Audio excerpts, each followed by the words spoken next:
좋으신 하나님 감사합니다.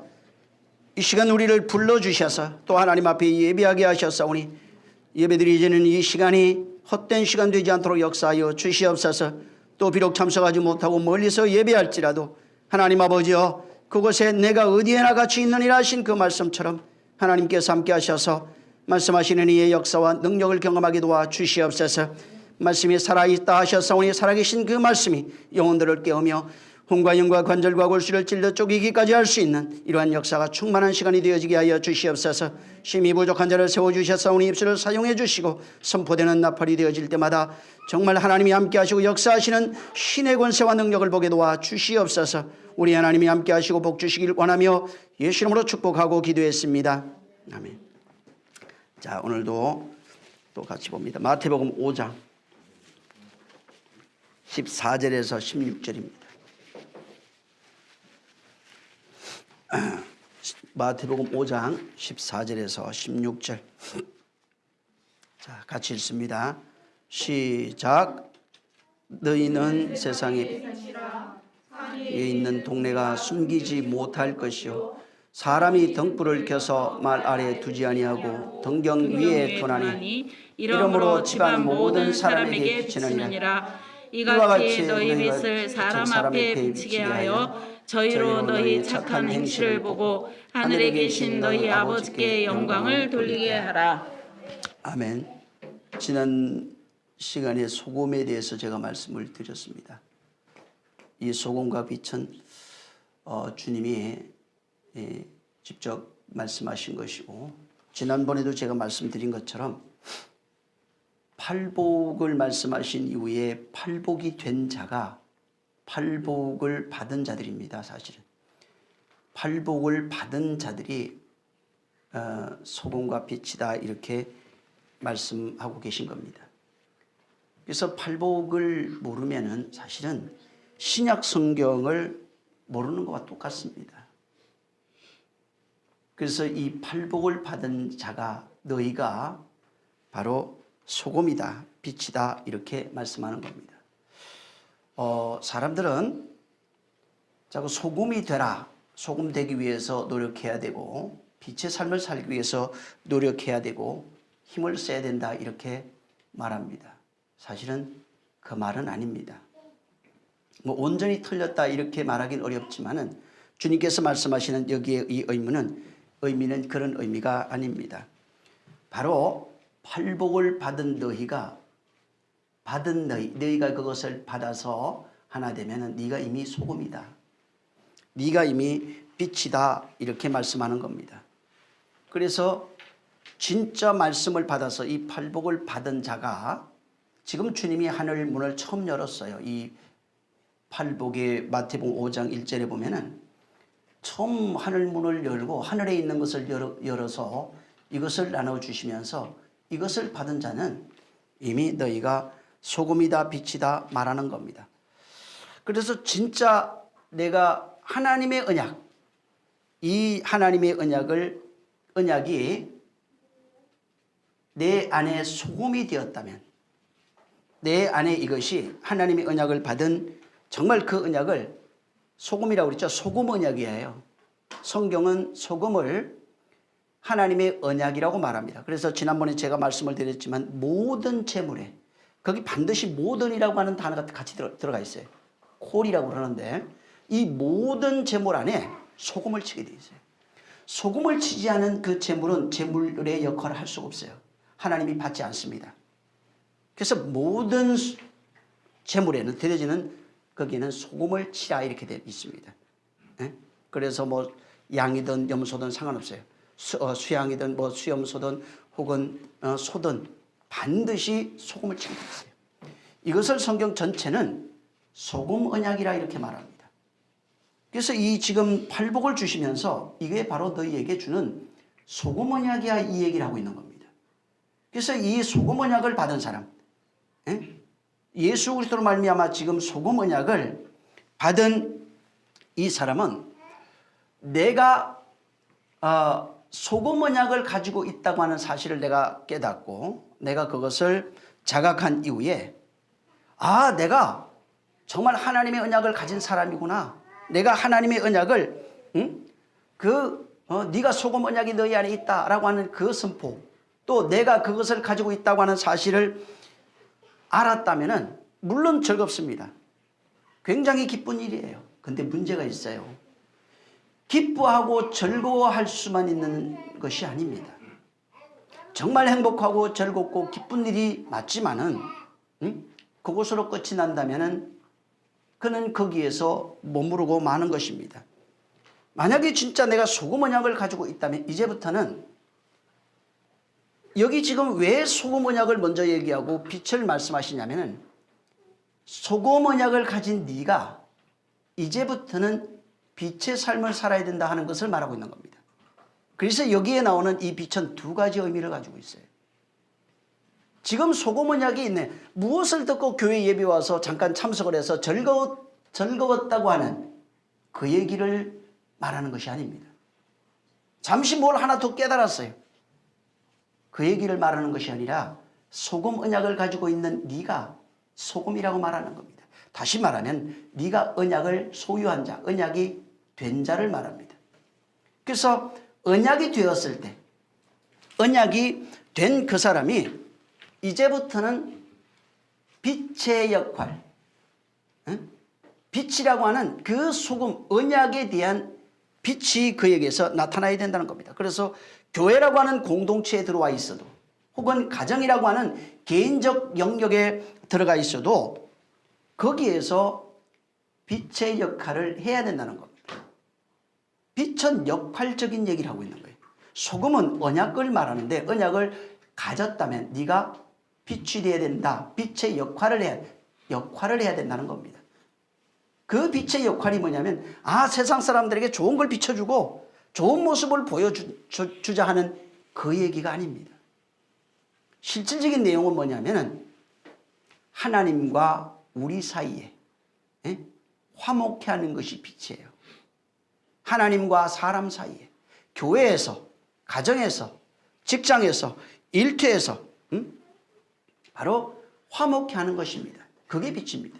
근데 전에도 말씀을 드렸지만은 하나님의 빛이 나타날 때, 언약이 나타날 때는 반드시 두 가지의 특징이 나타나게 되어 있습니다. 첫 번째는 하나님과 화목이 되든지, 두 번째는 그 말씀을 밟을 때 심판의 근거가 되어버립니다. 그래서 요한복음 3장 16절에서 18절에 16절에는 그 말씀을 하나님이 세상을 이처럼 사랑하사 독생자를 주셨으니 믿고 환영해서 언약이 되어버리면 삽니다. 영생이 되지만은 18절에 가면은 16절에 나타난 하나님이 세상을 사랑해서 나에게 준 그 언약을 밟았을 때는 심판이 됩니다. 이미 심판 끝난 겁니다. 그래서 하나님의 빛이 나타날 때에 그것은 비단 예수님 당시도 똑같습니다. 예수님이 이 땅에 오셔서 말씀을 전하는데 너희가 내 말을 받지 아니하므로 하나님을 사랑하지 아니하고 나를 거부하는 것은 하나님을 거부하는 것이다 이렇게 말합니다. 똑같은 일이 벌어집니다. 나를 사랑하고 환영하는 자는 내가 너와 함께 할 것이지만 나를 거부하고 거절하는 자는 이미 심판이 너에게 임했다는 겁니다. 똑같은 일이 지금 벌어지고 있는 거예요. 근데 사람들은 난 예수님한테는 그러지 않았기 때문에 나는 주님을 만난 적이 없다고 말할 것입니다. 그런데 주님은 마태복음 24장 이하에 뭐라고 얘기를 하냐면 지극히 작은 자에게 하자는 것이 곧 나에게 하지 아니한 것이라고 말합니다. 주님의 공생애는 그때 당시에 끝난 것이 아니라 언약이 돼버린 자, 진리가 되고 말씀이 된 자, 곧 이것은 성령으로 되는 겁니다. 그렇게 된 자들을 통해서 계속해서 공생애가 재현되고 있어요. 지금. 그래서 그를 거부한, 나를 거부하는 자는 바로 나를 보내신 이를 거부한다고 말씀하신 그 말이 계속해서 성취되고 있는 겁니다. 그래서 나는 주님을 거부한 적이 없다고 할지라도 주님이 보낸 그 사람을 거부하는 자는 주님을 거부한 거예요. 그를 환영한 자는 언약이 돼버리는 겁니다. 그 언약을 내가 가지고 있을 때 그가 진짜 빛과 소금이 역할을 하는 겁니다. 그래서 이 13절에도 만약에 소금이 그 맛을 잃으면 그 언약이 없어요. 소금이라고 하는 덩어리만 있지 아무것도 없어요. 그 맛을 잃으면 후에는 쓸데없어 밖에 버려져 사람에게 밟힐 뿐이에요. 다시 말해서 언약을 그에게 주는데 거절하는 것을 밟는 것으로 표현하고 있는 겁니다. 하나님의 말씀을 지금 그에게 던져주고 있는데 주님이 던져주고 있어요. 똑같습니다. 성령으로 말미암아 지금 던져주고 있는데 이 말을 받지 않아요. 그리고 밟아버려요. 아유, 내 생각은 다르고 그건 목사님 생각이고 그것은 성령으로 전해지는 것에 대해서는 절대로 거절하면 안 됩니다.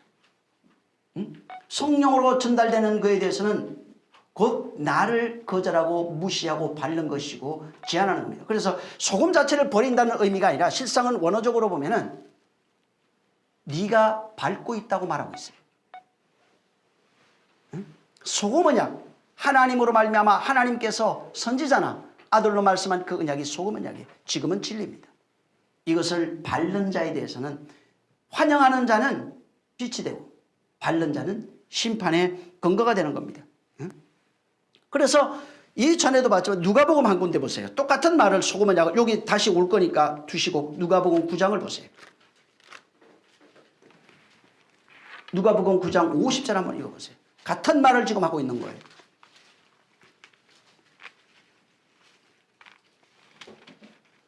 (50절) 누가복음 9장 50절 본인이 읽어야 됩니다. 시작.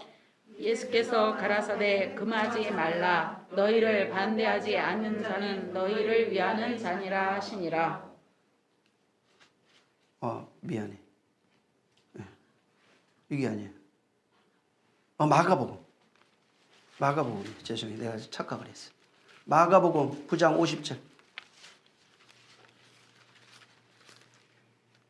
다시 마가복음입니다. 마태복음 뒤에. 자, 시작. 소금은 좋은 것이로되 만일 소금이 그 맛을 잃으면 무엇으로 이를 짜게 하리요. 너희 속에 소금을 두고 서로 화목하라 하시니라. 여기 같은 내용을 여기 지금 마태복음 5장에 있는 이 내용입니다. 그래서 13절에 있는 내용이 지금 여기 9장으로 가면은 마가복음 9장에는 소금 언약입니다. 같은 겁니다. 근데 이것으로 화목하라는 겁니다. 어디 안에 있어야 되느냐? 하나님의 소금 언약이라고 하는 게 너희 안에 있어야 되는 겁니다. 이것을 너희 안에 두고 하나님과 화목하는 것입니다. 또 하나님과 화목하게 하는 겁니다.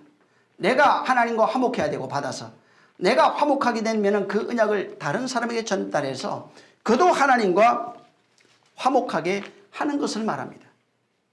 바로 그러면서 이어서 지금 14절 마태복음 5장 14절 읽어보세요. 자, 14절 시작. 너희는 세상의 소금 빛이라. 산 위에 있는 동네가 숨기우지 못할 것이요. 너희는 세상의 빛이다 이렇게 말씀하는 겁니다. 여기 잘 보면은 13절 14절을 보면 소금은 짜게 하는 것이다. 기능적 역할입니다. 다. 소금 자체를 말하는 게 아니라 기능적으로 짜게 하는 것이다. 빛은 밝게 하는 것이다 하는 것입니다. 그래서 짜게 하지 않으면 소용이 없어요. 소금 되지 못하면 소금 언약이에요. 그 제물, 바울은 우리 자신을 산제물로 드려야 되는데 산제물로 드려야 될 조건이 뭐냐면 거기에 언약이 있을 때 가능한 얘기입니다. 아무리 주님 앞에 와서 착한 행실을 보이고 아름다운 모습을 갖춰서 그 모양을 아름답게 꾸며도 그 안에 언약이 없으면 하나님은 가식으로 봅니다. 가짜로 봐요. 전혀 받지 않습니다. 하나님이 속을 만큼 어리석은 분이 아니에요. 그래서 반드시 그 언약 때문에 재물이 상달되는 겁니다. 언약이 없는 재물은 상달되지 않아요. 여러분이 헌금을 하고 뭘 하죠? 예배도 하고 뭐 기도도 합니다. 거기에 언약이 뿌려져 있지 않으면 하나님은 단 한 가지도 받지 않습니다. 내가 혼자 열심히 혼자 노력한 거예요. 그걸 종해. 언약이 어떤 재물이든지 어떤 것에든지 언약이 빼지면 종교가 됩니다. 근데 여기에 어떤 행위든지 어떤 재물이든지 언약이 들어가면 하나님이 받으시는 게 돼요. 그래서 언약이 없는 어떤 것들도 하나님께 연락할 수가 없어요. 드려질 수가 없습니다. 그리고 빛에 대해서 지금 말하고 계시는데 빛은 밝게 하는 겁니다. 근데 이 빛을 말하면서 여기에 대상을 정해놨어요. 빛은 밝게 하는 건데, 그러면은 내가 밝게 하니까 세상에 가서 착한 일에 남 도와주고 하면 되겠구나라고 생각하는데 그 얘기가 아닙니다. 여기 지금 빛은 밝게 하는데 여기 분명히 대상이 뭐냐면 산 위에 있는 동네가 숨기지 못할 것이라고 말합니다. 이 빛을 비추는 대상이 있어요. 여기 산 위에 있는 동네입니다. 산 위에 있는 동네가 여기 지금 말한 것처럼 숨기지 못할 것이다. 다시 말해서 빛은 지금 산 위에 있는 동네를 비친다는 겁니다. 빛의 기능은 밝게 하는 건데 산 위에 있는 동네를 비치는 게 빛이라고 말합니다. 여러분, 저 코스모스라고 하는 얘기를 계속 제가 했기 때문에 이 코스모스라고 하는 것은 원래는 질서, 장식, 꾸밈, 세상 이런 뜻입니다. 그래서 보통 세상으로도 많이 쓰여지고 있고 우주 이렇게 해도 많이 쓰여집니다. 그래서 본래 의미는 이 코스모스가 본래 가지고 있는 의미는 질서라는 의미가 강합니다. 질서, 그 다음에 설립하다, 확립하다 하는 뜻이 굉장히 강합니다. 그래서 이 코스모스라고 하는 이 헬라어적 의미의 그 단어가 전부 다 보면은 질서라고 하는 질서와 정량화되어 있는 질서화되어 있는 상태를 거의 나타내고 있는 겁니다. 근데 이 코스모스를 율법이라고 말합니다. 저도 계속 말한 적이 있어요. 왜 코스모스를 가리켜서 율법이라고 말하는가? 거기에 코스모스를 율법으로 나타내게 하느냐 이 말이에요. 이 코스모스는 하나님을 알 수 있도록 알게 하기 위해서 차례와 그 다음에 순서를 만들어서 원래 정하신 뜻대로 그것을 정량화하고 질서화시켜서 체계화하고 순서대로 이것을 창조해 놓은 마치 바둑판 같은 거예요. 우주 자체가 거예요. 코스모스라고 하는 것은 하나님을 알게 하기 위해서 이렇게 당신의 뜻대로 먼저 계획을 세우고 거기에 모든 판 위에 건물도 세우고 풀도 나게 하고 나무도 하고 그 다음에 짐승도 만들고 그 다음에 사람도 만들고 이런 식으로 모든 것을 질서화해서 설립하고 확립한 그것을 말하는 겁니다. 그 의미가 뭐냐면은 바울이 이것을 깨닫고 얘기한 것이 바울이 뭐라고 했냐면은 모든 만물에는 하나님의 신성이 담겨 있다 이렇게 말합니다. 그래서 코스모스 속에는 하나님의 신성을 담아두신 거예요. 왜 담아뒀느냐 하면은 하나님을 알게 하려고. 혹 더듬어서 저희가 신성, 만물 속에 담겨 있는 그 신성을 혹 더듬어서 발견해서 하나님을 알게 하기 위해서, 하나님을 찾아가게 하기 위해서 그렇게 하셨다는 것입니다. 그래서 코스모스라고 하는 이것은 하나님께서 당신을 알게 하게 하려고, 당신을 공개하려고, 하나님이 누구인지 당신을 나타내기 위해서 이렇게 질서와 체계와 그 차서를 따라서 순서를 따라서 그렇게 배열해 놓은 것입니다. 그리고 이것을 배열하고 난 이후에 이것을 하나님을 알게 하려고 가르치는 거예요. 자연을 통해서, 만물을 통해서, 물질을 통해서, 짐승이나 고기나 새나 모든 것들을 통해서 하나님을 가르치는 것입니다. 그래서 이 성경의 목적도 하나님을 알게 하는 거예요. 예수 그리스도의 목적도 하나님을 알게 하는 겁니다. 모든 짐승의 목적도 하나님을 알게 하는 거예요. 풀이나 나무나 새나 달이나 해나 별이나 하는 모든 것이 하나님을 알게 하는 겁니다. 자연이 아니에요. 하나님과 연관되지 않은 것이 단 한 가지도 없다는 것입니다. 모든 것이 하나님을 알게 하는 겁니다. 특히 이 성경에 나와 있는 이것은 율법, 창세기부터 나와 있는 모든 것들 하나님을 알게 하는 겁니다. 특히 모세를 통해서 시내산에서 준 이 율법은 하나님을 직접적으로 알게 합니다. 그분의 성품과 그분의 뜻과 그분의 비밀들을 전부 다 공개하고 있는 겁니다. 사람들이 근데 율법을 통해서 하나님을 몰랐어요. 이스라엘이 하나님에 대해서 안 것은 하나님은 두려운 분이에요. 심판의 하나님이에요. 무서운 분이었어요. 그런데 진짜 율법을 알았던 사람들은 하나님은 무섭고 두려운 분이 아니라 사랑이라는 걸 발견했어요. 하나님은 사랑이시다. 하나님이 정말 긍휼이시다. 하나님은 자비시다. 하나님은 은총이다. 하나님은 용서하는 분이다. 하나님은 함께 하시는 분이다. 하나님은 끝까지 우리를 기다리시는 분이다. 계속해서 하나님의 성품을 겉모양으로 봤던 두려운 하나님이 들어가고 파고 들어가 보니까 내 육신의 부모보다 더 가까운 아버지였다라는 거예요. 내 육신의 부모보다 나를 더 사랑하고 나를 기다리고 나를 품기 위해서 끝까지 참아주셨던 진짜 아버지였다는 것을 발견하는 겁니다. 그래서 하나님을 배우지 못하면, 여러분 만물을 통해서 제가 이 말씀을 깨달아 알기 시작하면서 진짜 풀 하나가 달리 보여요. 지나가는 모든 자연이 아니에요. 그 속에 신성이 담겨 있어요. 또 해와 달과 별, 모든 구름과 바람 이런 것들이 자연이 아니에요. 거기에 전부 다 성경과 연결되지 않은 것이 단 한 가지도 없더라고요. 전부 다 거기에 다 연결이 되어 있어 그 바람이 진짜 바람을 모형하고 있는 것뿐이에요. 그 별이 진짜 별을 모형하고 있는 거예요. 다. 해와 달이 그것을 진짜 해와 달을 모형하고 있는 거예요. 근데 사람들은 그냥 그것을 나와 상관없는 얘기로 보기 때문에 그냥 거기에 살아가다가 거기에서 죽어가는 겁니다. 여기 지금 빛에 대해서 말합니다. 이 지금 소금 언약이 된 사람, 다시 말해서 팔복입니다. 소금 언약이 된 사람, 너희가 빛이에요. 네가 빛이다. 내가 빛이다 이 말이 아니고 내가 빛이다 이 말이에요. 너희가 빛이다.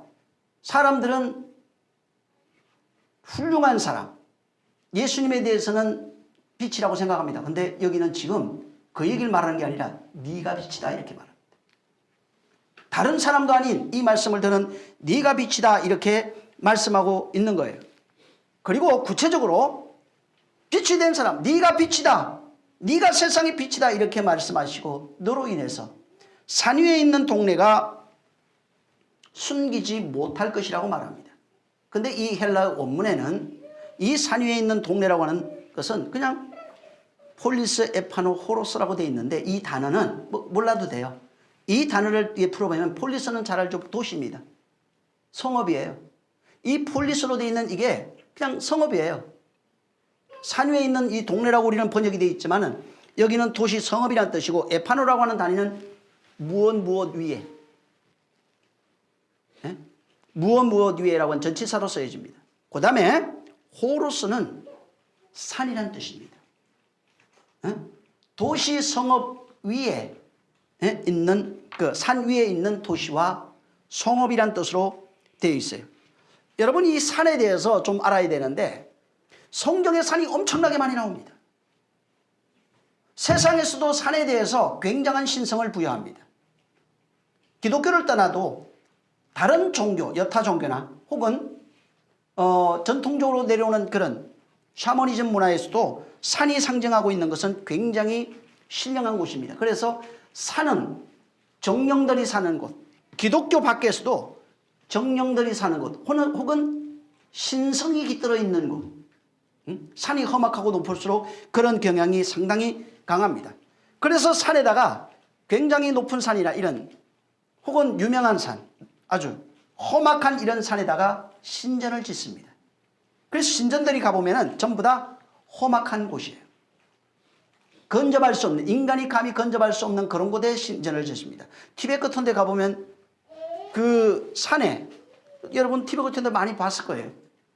인간이 진짜 올라가기 힘든 그 꼭대기에다가 신전을 지어놔요. 아주 뭐 화려한 건 아닙니다. 그리고 거기에 줄을 띄워놓고 거기서 매년 제사를 지냅니다. 그리고 지나가는 사람들, 그런 사람들이 거기서 예물을 바치고 지나가기도 하는 겁니다. 특히 이스라엘은 이 성경에 잘 보면 산에 대한 경험이 상당히 많은 민족이에요.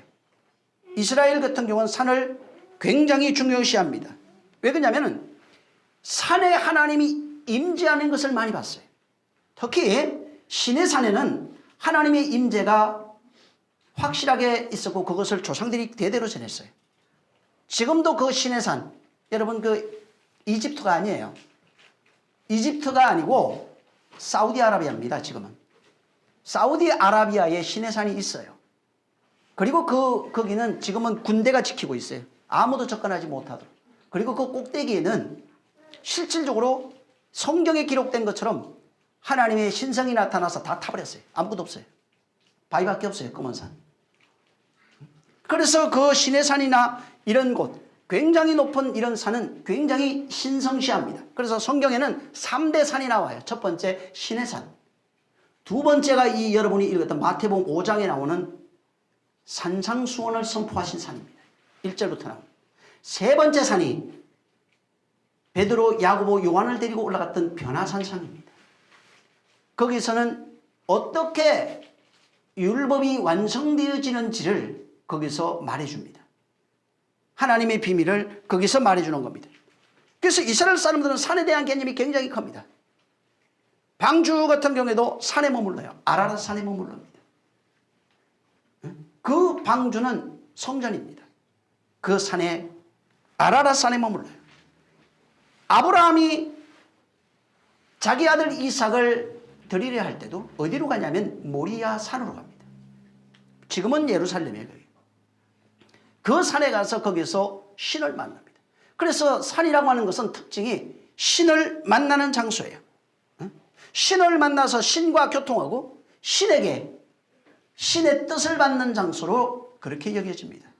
실질적으로 이스라엘이 모세를 통해서 시내산에서 하나님의 율법을 받는 그런 사건이 있었습니다.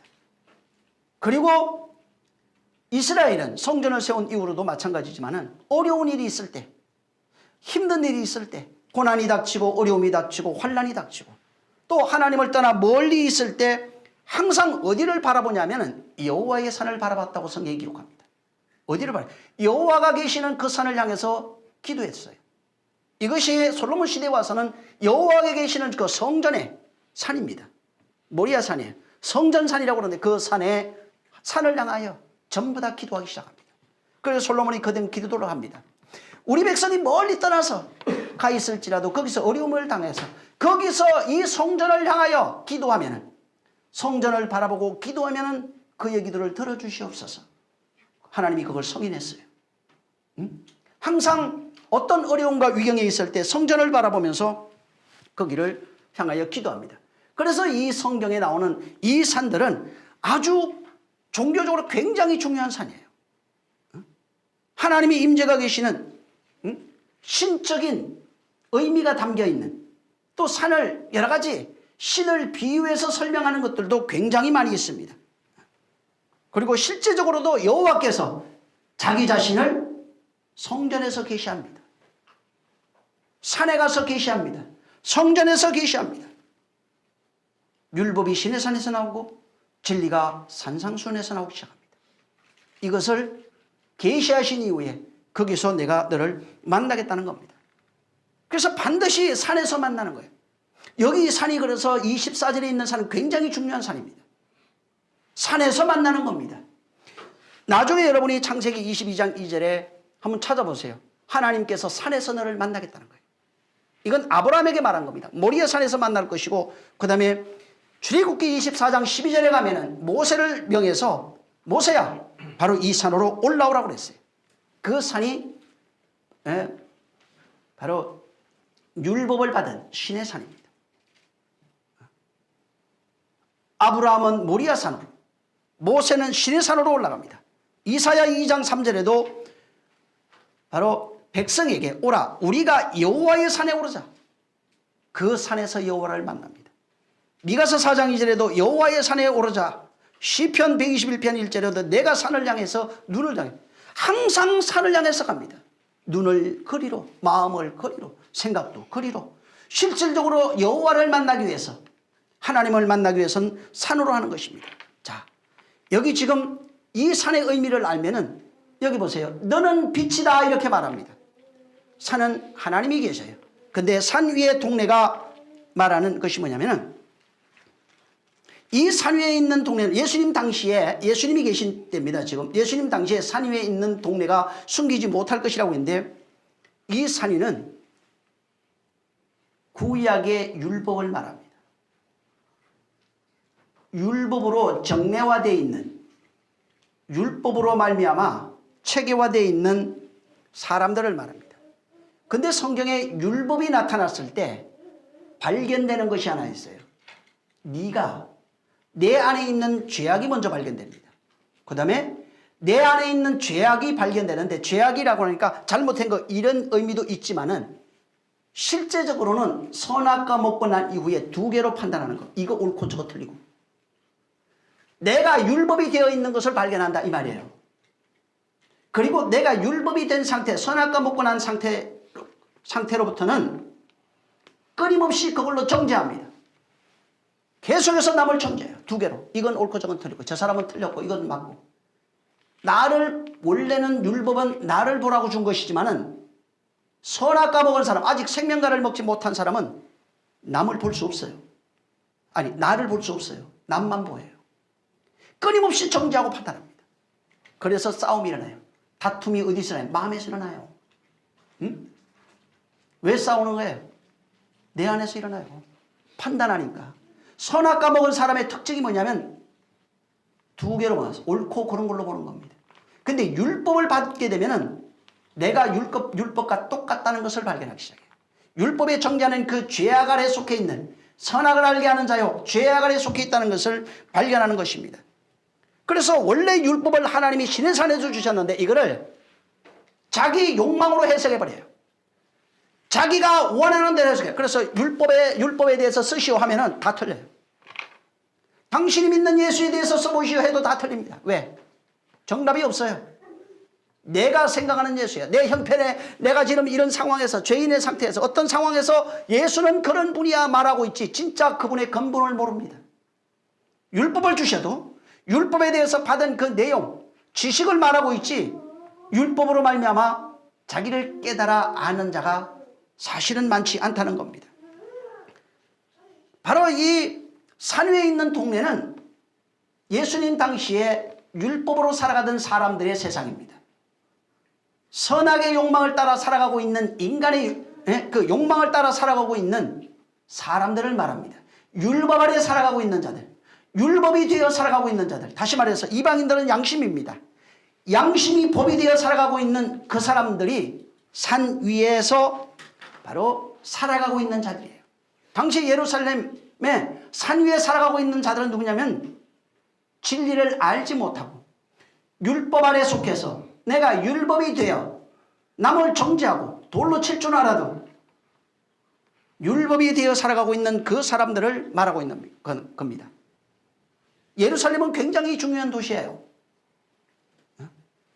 예루살렘은 종교적으로도 굉장히 중요하고 역사적으로도 굉장히 중요한 도시입니다. 지금도 마찬가지예요. 이 예루살렘은 굉장히 중요한 도시입니다. 여기서 유대교가 나와요. 여기서 기독교가 나옵니다. 여기서 이슬람교가 여기서 다 나와요.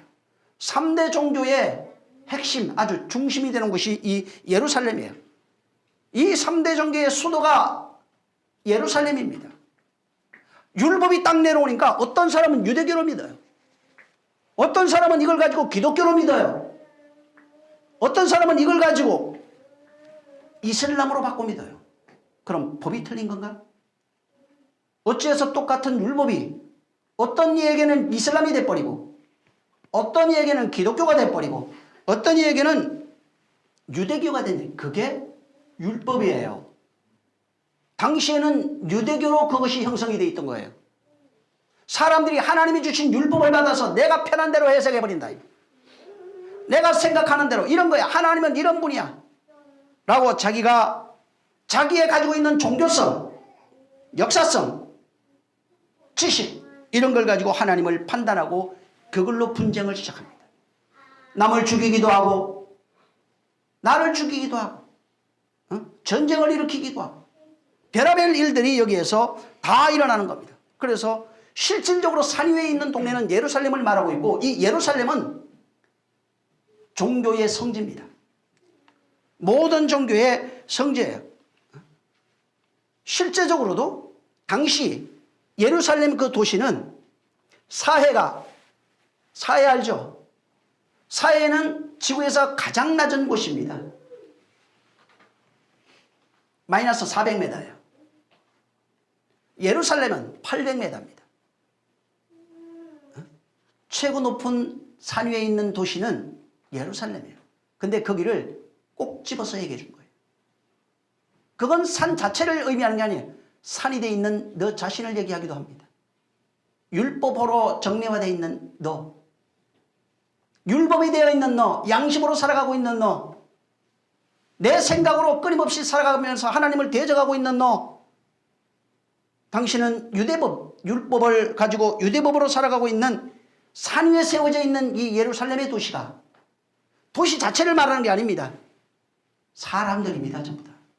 바울은 그래서 너희 안에 높은 산성이라고 그래요. 높아진 지식, 지혜, 경험, 모든 것들을 허물지 아니하고서는 하나님의 말씀이 너에게 들어갈 수 없다고 말합니다. 그래서 하나님 앞에 이 모든 것을 허물라고 말하는 겁니다. 예루살렘에서 율법이 선포됩니다. 예루살렘에서 율법의 제사가 드려지고, 여기에서는 당시에도 정치적으로, 종교적으로 모든 행사가 여기서 이루어집니다. 정치적 권력이 모여있는 곳입니다. 종교적 중심지입니다. 여기에서 율법이 선포되고 연구되고 율법이 가르쳐지고 전거되고 제사가 이루어지고 있는 바로 도시, 전 세계에서 하나님께 제사를 드리는 유일한 도시, 전 세계에서 하나님께 희생제사를 드리고 그 제사를 집행하고 하나님의 말씀을 받은 거기서 받아서 거기서 연구하고 거기서 선포하는 그 도시. 그래서 이 예루살렘은 산 위에 있는 동네로서 하나님의 관심이 집중되어 있어요. 그런데 하나님의 관심과 빗나가 있는 겁니다. 다들 율법으로 치장하고 아름다운 옷을 입고 있지만 전부 다 속이 다 썩어 있어요. 그래서 회칠한 무덤이라고 말합니다. 그 안에는 기뻐할 만한 것이, 하나님을 헐모할 만한 것이 아무것도 없어요. 비록 산 위에 있는 동네가 모든 세상의 중심이지만 거기서 하나님을 만나기 위해서 부르짖고 바로 부르짖는 곳이지만 거기는 하나님이 기뻐할 만한 것이 없어요. 그런데 주님이 지금 말하는 것은 내가 빛이다. 네가 빛이 되면 산 위에 있는 이 동네가 숨기지 못할 것이라고 말하고 있어요. 그 동네에서 빛이 나기 시작한다는 겁니다. 네가 빛이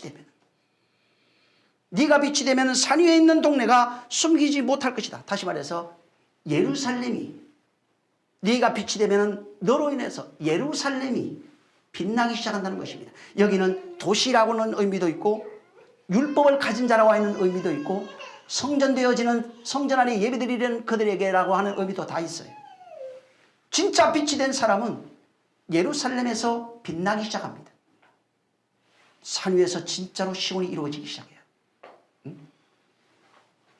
그리고 또 다른 의미 하나가 있는데, 이 예루살렘은 자기의, 다시 말해서 율법으로 말미암아 자기를 체계화하고 질서화하고 순서를 만들어서 사람들이 율법을 받은 사람들이 율법의 의미를 깨닫지 못하고 율법을 통하여 자기의를 세우고 살아가게 됩니다. 근데 이 빛이 비쳤을 때는 내가 먼저 율법인 것을, 내가 율법인 것을 깨닫게 하는 것인데, 빛이 비치게 되면 어떻게 되냐면은 너도 율법인 것을 깨닫게 하는 일을 하기 시작해요. 이게 무슨 말이냐면은 빛을 알아서 빛이 내 안에 비치면은 내가 어둠인 것을 깨닫습니다. 다시 말해서 율법은 어둠으로 나타납니다. 성경에. 죄악으로도 나타납니다. 그래서 빛이 되면은 내가 율법이었구나, 다시 말해서 죄구나, 악이었구나, 양심으로 살아가는 자구나 라고 하는 것을 내가 깨닫게 됩니다. 팔복을 받은 자는 빛이 됐는데, 빛이 되면은 내가 어둠이었다는 것을 발견해요. 율법으로 살아가고 있는 것을 발견합니다. 그게 이스라엘이에요. 근데 이방인들은 팔복을 받게 되면은 내가 양심으로 살아가는 자이구나. 내 스스로 윤리와 도덕을 의지하고 살아가는 자이구나. 내가 내 생각을 의지하고 살아가고 있다고 하는 것을 발견하는 겁니다. 그래서 율법이 이 진리가 나타날 때 팔복이 나타날 때 가장 먼저 내가 율법인 것을 깨닫게 되고 나의 존재를 발견하고 존재의 변화가 일어나기 시작합니다. 만약에 이 팔복을 들었는데 자기 존재를 발견하지 못해요. 그리고 존재의 변화가 일어나지 않으면 다시 들어야 됩니다. 이거 넘어가야 아무 소용없어요, 사실은. 그냥 예수 믿습니다 라고 하는 걸로 툭 치고 말아요. 그래서 실제적으로 빛이 비치면은 생각의 변화가 일어납니다. 인식의 변화가 일어납니다. 자기의 존재를 자기가 발견하기 시작하는 것입니다. 그러니까 정신 상태가 맑아진다 이게 아닙니다. 정신 상태의 어떤 몸과 정신 상태가 바뀌어버린다 이 얘기를 하는 게 아니에요. 그것이 아니라 진짜 빛이 비치면은 내가 어둠인 것을 발견하기 시작하는 겁니다. 예루살렘의 빛이 비치면 어둠인 것을 발견하기 시작하는 거예요. 다시 말해서 예루살렘의 빛이 비치기 시작하면 예루살렘에 있던 산에 있던 사람들이 자신이 어둠인 것을 깨닫기 시작한다는 것입니다. 바로 빛은 어둠인 것을 드러내는 거예요. 그게 창세기 1장에 나와요. 빛이 비치니 어둠이 발견돼요.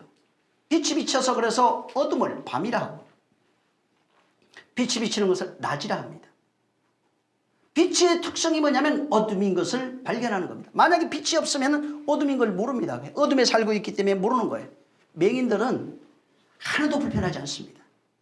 태어날 때부터 맹인은 애시당초 본 적이 없어요. 빛이 뭔지를 모릅니다. 세상이 그냥 어둠이라는 개념도 없어요. 사실은 빛이라고 하는 개념도 없어요. 그래서 어둠에만 있었기 때문에 전혀 발견할 수 없습니다. 사고로 눈을 잃은 사람이 빛이라고 하는 개념을 가지고 있어서 빛이 얼마나 좋은지를 압니다. 하지만 처음부터 어둠이었던 사람은 애시당초 본 적이 없어요. 그래서 어둠이 뭔지 빛이 뭔지를 모릅니다. 근데 요새는 뭐 과학이 발달해서 미국에 보니까 전에 눈 안 보이는 사람 여기다가 렌즈 심어가지고 보이게 했더라고. 카메라 심었어요 여기다가. 그거 나왔어요. 그래서 맹인들도 앞으로는 여기 카메라 해가지고 심어서 이게 볼 수 있다고 그러네요. 그거 보고 너무 좋아가지고 뭐 펄쩍펄쩍 뛰더라고. 그러니까 진짜 이 보지 못했던 사람들이 빛을 보게 되면은 내가 이게 어둠이구나. 이게 어둠의 삶이라고 하는 것을 발견하는 거예요. 빛의 역할이 그거예요. 똑같습니다. 이 팔복이라고 하는 빛이 비치면은 내가 어둠에 속해 있는 것을 발견합니다. 그게 맞아요. 내가 어둠이었다는 것을 내가 발견하는 겁니다. 근데 빛이 비치지 못하면은 여전히 어둠이에요. 로마서 1장 한번 보세요. 21절.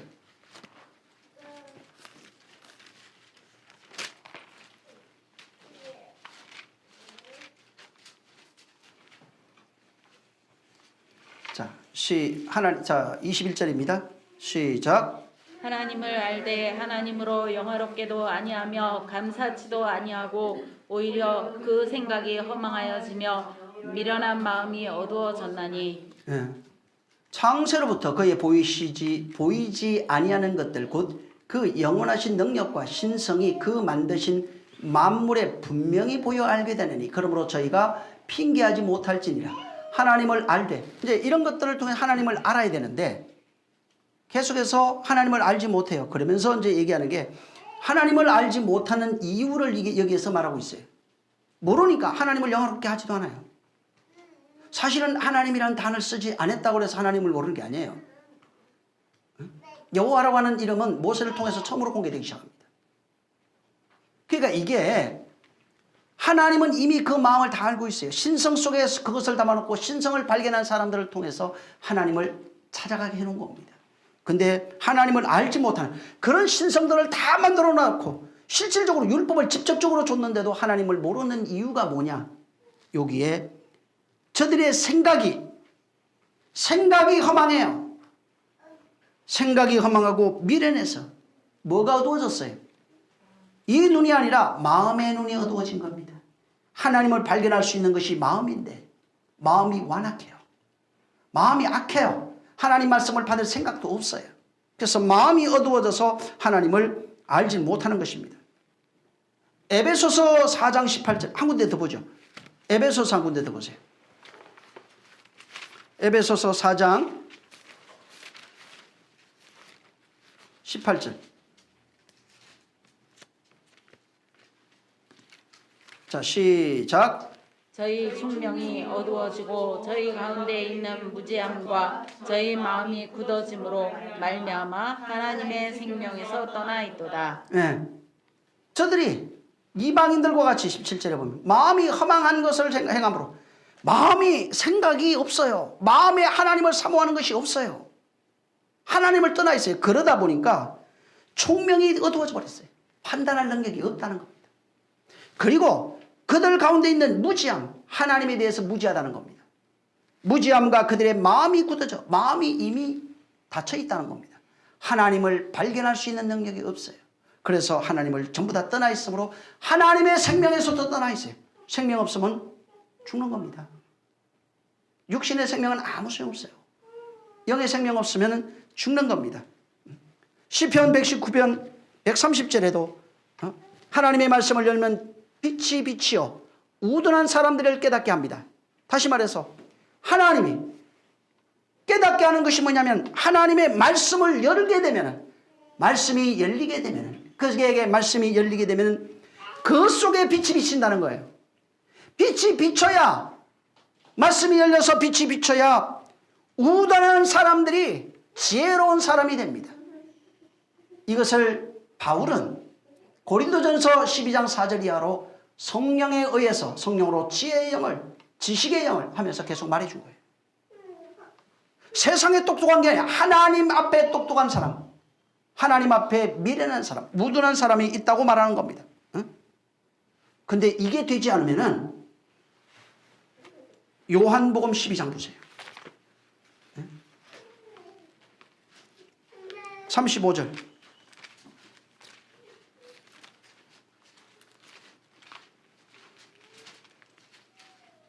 35절. 읽어보세요. 만약에 빛이 안 비치면 빛이 있어야 깨달아집니다. 근데 35절 시작. 예수께서 가라사대 아직 잠시 동안 빛이 너희 중에 있으니 빛이 있을 동안에 다녀 어두움에 붙잡지 않게 하라. 어두움에 다니는 자는 그 가는 바를 알지 못하느니라. 지금 빛이 비치고 있어요. 지금 인치고 있어요, 사실은. 근데 빛이 비치고 있는 걸 몰라요. 인치고 있는 걸 몰라요. 요새는 하도 백신 때문에 난리가 나니까 여러분 진짜 성경대로 이게 역사적 70일회를 기준으로 해도요 안 맞아요. 왜 안 맞냐면은 진짜 그렇게 표면적으로 보이지는 내용으로 해도 만약에 666 그런 식으로 그게 그런 식으로 본다고 해도 전 세계 동시적으로 일어납니다. 아프리카 백신 없어서 난리예요. 10% 5%도 안 돼요. 그리고 이거는 내가 맞고 싶고 뭐 안 맞고 싶고 이런 게 아니에요. 그냥 잡아다가 강제로 넣어요. 그렇게 본다고 해도 아니 나는 하기 싫었네요. 안 할 수 있는 게 아니에요. 그거는. 근데 뭘 지금 이 저 백신 맞는 나라가 많지 않아요. 전 세계에. 우리나라 부자 돼가지고 지금 공짜로 이렇게 놔주고 있지. 유럽 국가들, 부유한 유럽 국가, 미국, 캐나다 이런 선진국들만 지금 이렇게 거의 하고 있죠. 중진국으로 가면은 국민의 반도 못 맞았어요. 아프리카는 0.5%입니다. 그냥 뭐 선택의 여지가 그런 게 아니라고요. 근데 사람들이 너무 거기에 매여가지고 자꾸 우둔해져, 자꾸 어두워져요. 여기 지금 35절에 빛이 있는 동안에 어둠에 붙잡히지 않도록 어둠에 다니는 자가 되지 말라는 거예요. 빛을 믿으라는 거예요. 지금 빛을 비치게 하라 이 말입니다. 근데 빛이 안 비치면은, 역설적으로 얘기하면 빛이 안 비치면 너한테 너는 어둠이라 얘기하고 있어요. 어둠입니다. 아무리 밝은 태양빛에 잘 다니고 핸섬에서 멋있게 다녀도 하나님 보실 때는 죽은 시체가 걸어 다니는 거예요. 그래서 옛말 우리나라 말도 있어요. 산송장이라고. 산송장이 뭐예요? 안에 생명 없이 걸어 다니는 게 산송장이에요. 죽은 귀신이라고. 산귀신, 죽은 귀신 그래요. 죽은 귀신. 귀신은 귀신인데 육체가 없어서 죽은 귀신이에요. 산귀신, 생명이 없이 걸어 다니는 게 그냥 죽은 산귀신입니다. 그래서 고린도후서 4장 6절 한 군데 더 봐요. 그냥 찾아보자. 고린도후서 어떻게 해야 살 수 있는가 내가. 고린도후서 4장 6절 시작. 어두운 데서 빛이 비치리라 하시던 그 하나님께서 예수 그리스도의 얼굴에 있는 하나님의 영광을 아는 빛을 우리 마음에 비추셨느니라. 예. 하나님의 영광을 아는 빛을 마음에 주신 겁니다. 빛을 아는, 바로 그것을 우리 마음에 주신 거라 이 말이에요. 그래서 아까 요한복음 12장 36절에 보면은 빛이 있는 동안에 빛에 다녀서 빛의 아들이 되라고 말합니다. 빛의 아들이 된 자가 팔복된 자입니다. 팔복된 자가 빛의 아들 된 자예요. 그리고 그 아들 된 자가 하나님께 영광을 돌리세요. 내가 영광 받으세요. 물질 가져와도 하나님 기뻐하는 게 아닙니다. 종교를 하나님이 기뻐하는 것이 아니에요. 그래서 빛이 있는 동안에 빛의 아들이 되라고 말하는 것입니다. 빛의 아들 된 자가 행하는 그 일이 어둠의 세상을 밝히는 게 두 번째 빛의 역할이에요. 어둠에 다니는 사람들, 내가 먼저 빛을 통해서 어둠에 속해 있다는 것을 발견하고, 내가 율법으로 살아가는 존재인 것을 발견하고, 양심으로 살아가고 있는 것을 발견하고. 근데 이게 안 고쳐져요. 잘. 왜? 알아도 안 돼요. 계속해서 내 생각에는 끊임없이 두 개로 판단하고 살아갑니다. 그리고 빛이 되지 않으면 이것을 초월할 방법이 없어요. 빛이 된 자가 어둠인 것을 깨닫고 어둠에서 빛으로 나가는 겁니다. 빛으로 나가는 자가 빛에 다니는 자요, 빛으로 다니는 그 사람이 빛의 아들, 하나님의 아들이 되는 겁니다. 그래서 하나님의 아들이라는 게 교회 다녀서 아들이 아니고 진짜 빛이 돼야 아들이라고 말할 수 있는 거예요. 여러분이 지금 빛에 다니고 있으면 빛의 아들이 될 수 있어요.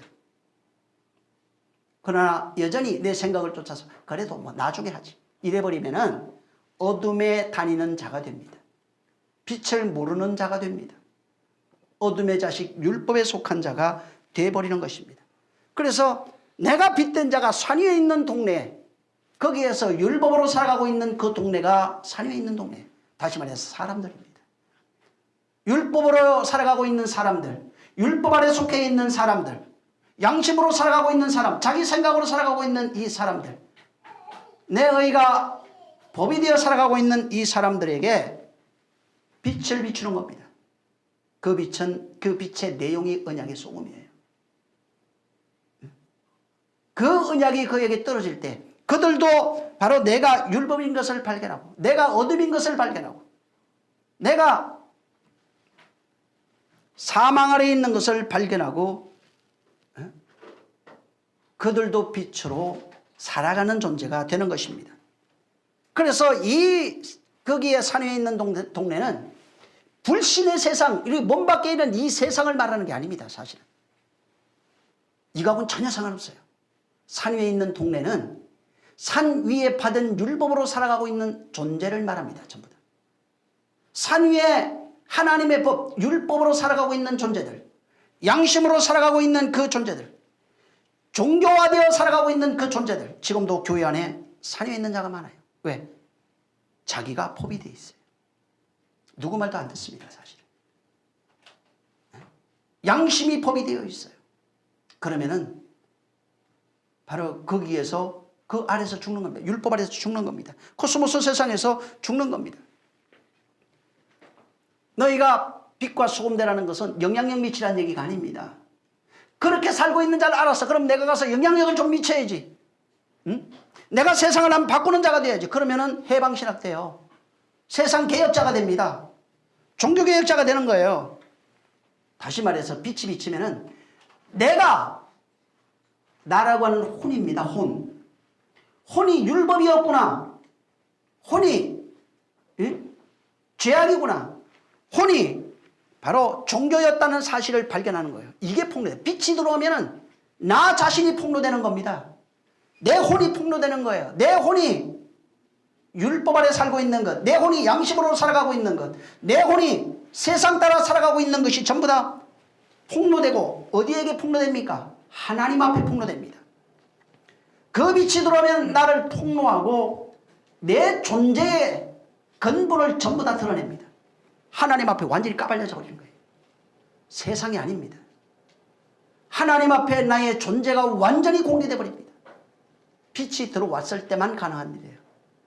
그래서 나의 존재가 까발려지는데 까발려져 있는 나의 존재를 보니까 아, 율법이었구나. 율법이 되어서 살아가고 있었구나. 양심이 법이 되어 살아가고 있었구나. 세상 법으로 살아가고 있었구나. 아니면 육체의 법을 따라 살아가고 있었구나. 이것이 어둠이었네. 이것이 사망이었네 라고 하는 것을 발견하는 것입니다. 근데 재미있잖아요. 이게 예수의 공생이었어요. 예수의 공생애는 뭐냐면 나는 세상을 정하러 온 게 아니에요. 내 나라는 이 나라에 속한 것이 아니, 이 땅에 속한 것이 아닙니다. 세금 물고기 잡아서 내. 사람들은 예수를 세상을 바꾸는 우두머리 만들려고 했어요. 훌륭한 선생, 유명한 학자를 만들려고 했어요. 성인을 만들려고 했어요. 지금도 교회에서 많이 교회 다니는 사람들 성인 만들잖아요. 성인 아닙니다. 그분의 공생애는 빛을 비추는 일이었어요. 내가 빛이다. 나를 믿어라. 빛이 있는 동안에. 빛에 다녀서 어둠에 다니지 않도록 해라. 빛이 있는 동안에 빛을 믿어라. 공생애는 이 세상 바꾸는 데 관심 없어요. 너희 가정 부부싸움 안 하게 하는 게 관심 없어요. 물론 결과적으로 그거 안 하게 돼 있어요. 근데 실질적으로는 내가 먼저 하나님과 화목하게 돼 있는 겁니다. 내가 공개되면서 하나님 앞에 내가 근본 죄인인 것을 깨닫고 내가 그분과 하나 됐을 때 바로 하나님과 화목하게 되어 있는 겁니다. 그래서 실질적으로 주님이 오셔서 한 일은 화목제물이라는 거예요. 화목하는 거예요. 그럼 너희도 성령이 오시게 되면은 나와 같이 이 일을 하게 되어 있다는 거. 화목제물이 되기 시작할 거다. 화목케 하는 자가 되기 시작할 거다. 빛을 비추는 일을 시작할 거다. 그래서 진짜 하나님의 사람은 세상에 빛을 비춰서 네가 어둠이라는 것을 발견하게 합니다. 네가 율법으로 살아가고 있는 것, 육체로 살아가고 있는 것을 발견하게 합니다. 마음 위로해가지고 예수 한 명 더 믿게 하려고 하는 게 아니에요. 너 살으라고 말하고 있는 겁니다. 밥 한 끼 얻어먹었다고 해서 되는 게 아니라고 얘기해. 내가 빛이 되지 않으면 아무 소용없어요. 그냥 또 몇십 년을 그저 종교생활을 해요. 그러다가 망하는 겁니다. 죽을 때 내 영혼 그래도 천국 가겠지. 50대 50이네 보니까. 천국 가겠지. 모르잖아. 자기도 모르는데 뭐 어떻게 가. 에? 내가 알아요. 내 안에 천국이 있는지 없는지. 내 안에 빛이 있는지 없는지 자신이 압니다. 그냥. 내 안에 생명이 있는지 없는지를 자기가 알아요. 남 목사님한테 물어봐야 목사도 몰라. 어떻게 알아. 에? 내가 안다니까. 다만 간접적으로는 알겠죠. 근데 직접적으로 자기가 알아요. 천국 못 갈 것 같으면 못 가는 거예요. 생명이 없는데 어떻게 갑니까? 생명이 있는지 없는지도 모르는데 내가 밥을 먹었으면은 배부른 거 알아요? 몰라요? 에? 밥 먹으면 배부른 거 알아요. 자기가 먹었는데 왜 그거 모르겠어?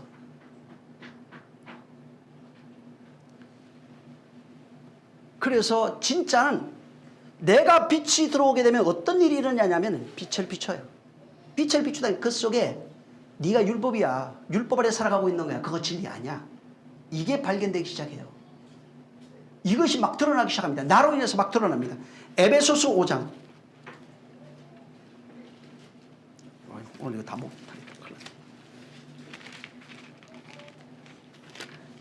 에베소서 5장입니다. 자, 그래도 봐야 돼요. 시간이 없지만은 8절 시작.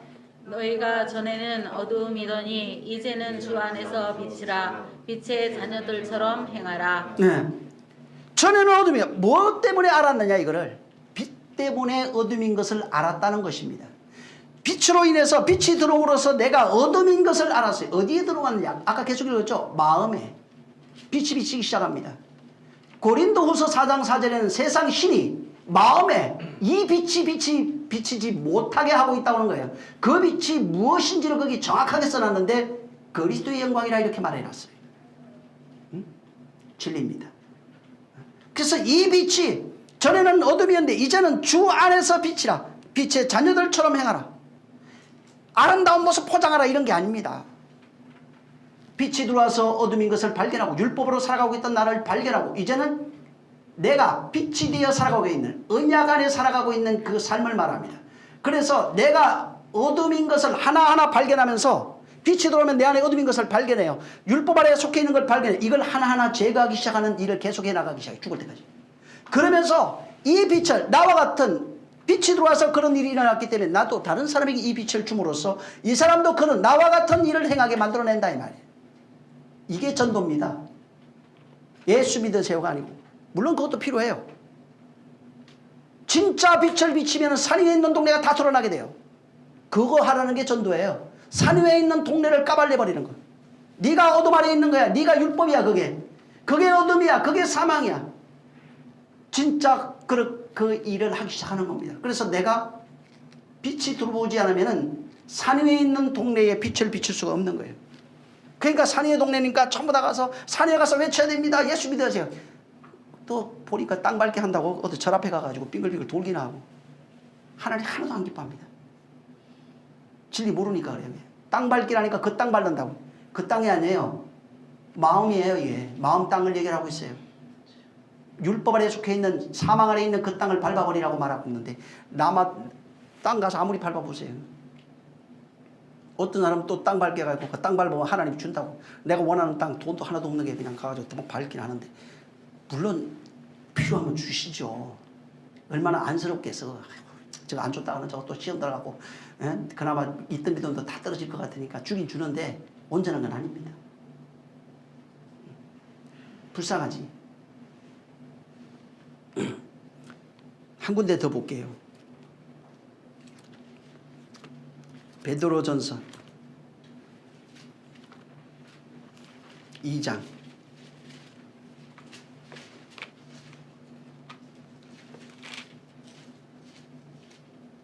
9절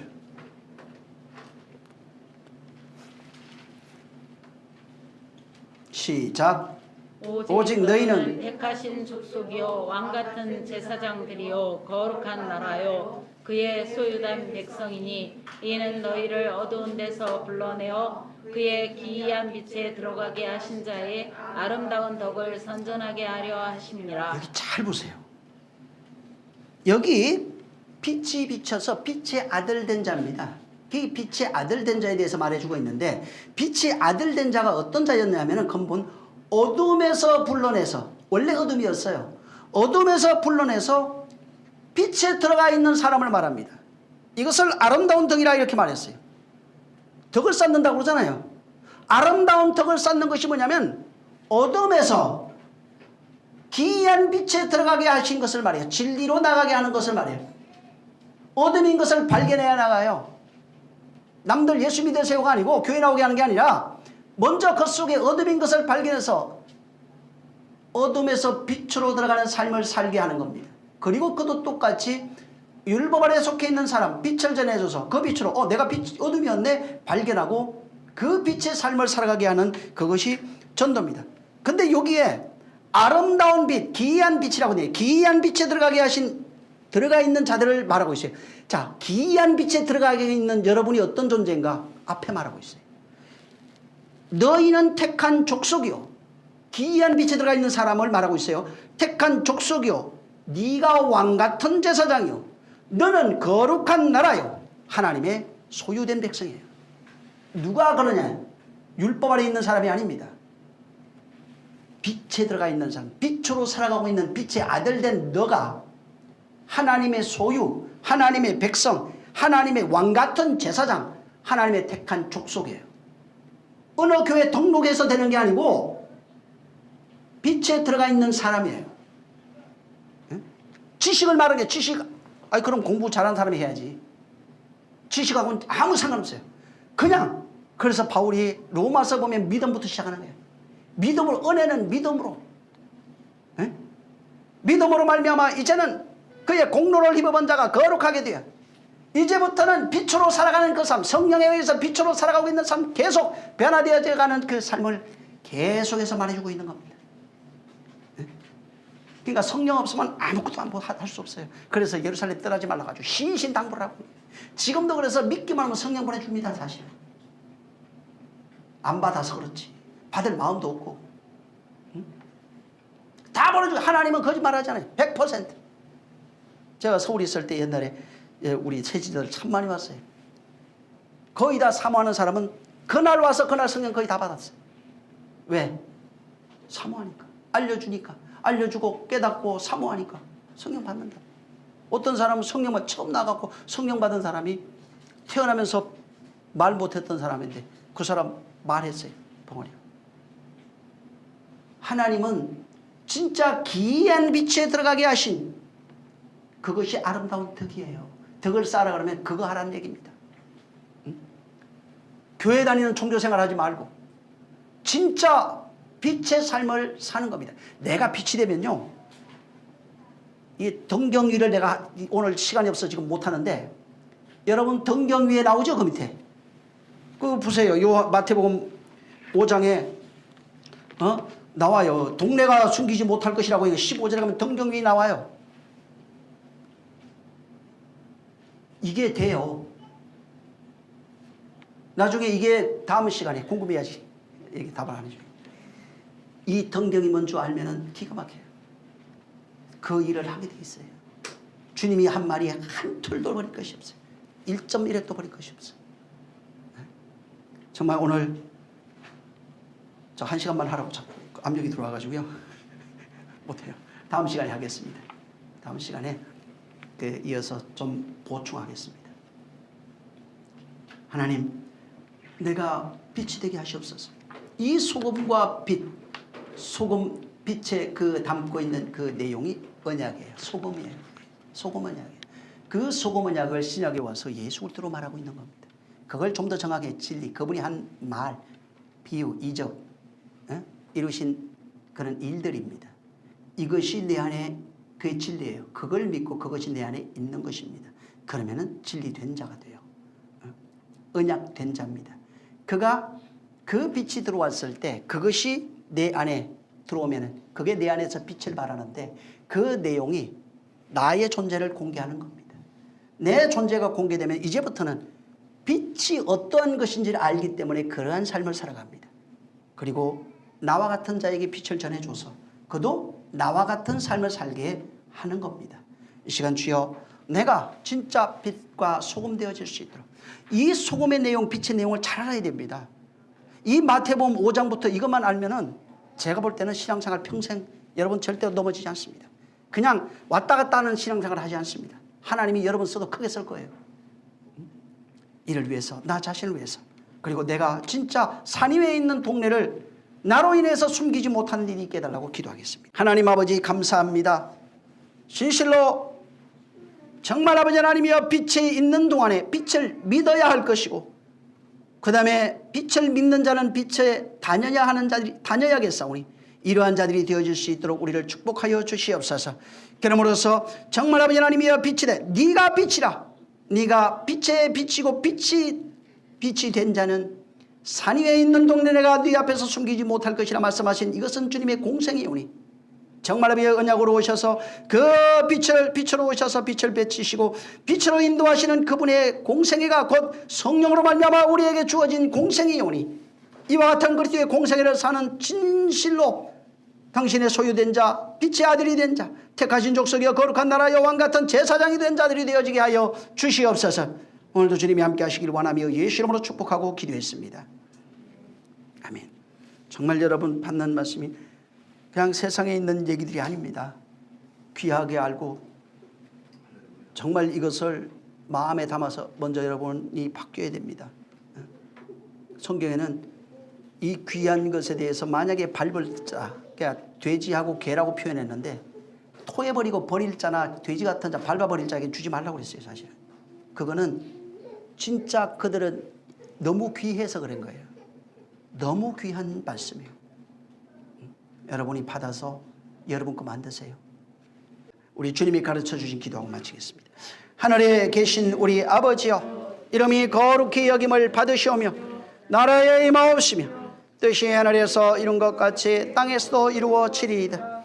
오늘날 우리에게 일용할 양식을 주옵시고 우리가 우리에게 죄 지은 자를 사하여 준 것 같이 우리의 죄를 사하여 주옵시고 우리를 시험에 들게 하지 마옵시고 다만 악에서 구하옵소서. 나라와 권세와 영광이 아버지께. 감사합니다. 우리 모두가 빛의 자녀 되게 하시옵소서.